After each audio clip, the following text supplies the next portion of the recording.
On le voit de loin, le grand clocher de Rougemont.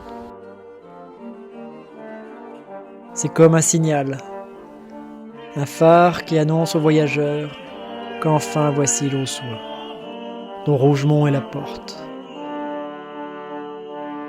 Ancienne ville fortifiée, protégée par de puissantes murailles, Rougemont dominait jadis tout le pays. Et puis le village fut vidé par les guerres, la peste et la modernité.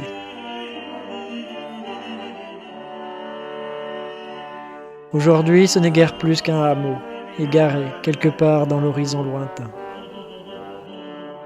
Parmi tous les vestiges de son glorieux passé, se distingue l'église de la Nativité. Étrange temple, plus haut que long, dont le porche est plus vaste que la nef. C'est à peine une église, c'est plutôt une grande tour, dont le sommet se perd, tout là-haut, dans le ciel. À ses pieds, un portail immense, entouré de statues merveilleuses.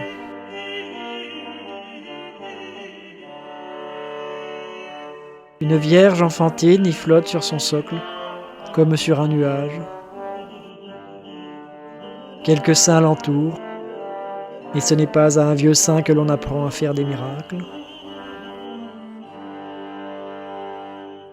À l'intérieur, des fontaines de piliers ivoirins s'élèvent et se répandent en une pluie de voûtes fines. Tout y est humide comme dans une cave, et lumineux comme en plein ciel. Oui, ce vaste portail est celui de l'Aussois, et de bien plus encore. Franchissez-le, chacun y trouvera ce qu'il est capable d'y chercher. Pour M. Bussy, ce fut celui de la mort. Pour l'athée, celui d'un tas de cailloux. Pour l'esthète, celui d'un lapidaire. Pour l'initié, celui du ciel.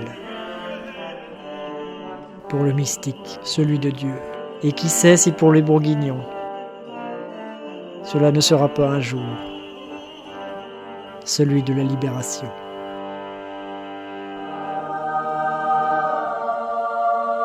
Il y a de pauvres enculés, disons-le, répétons-le, crayons-le.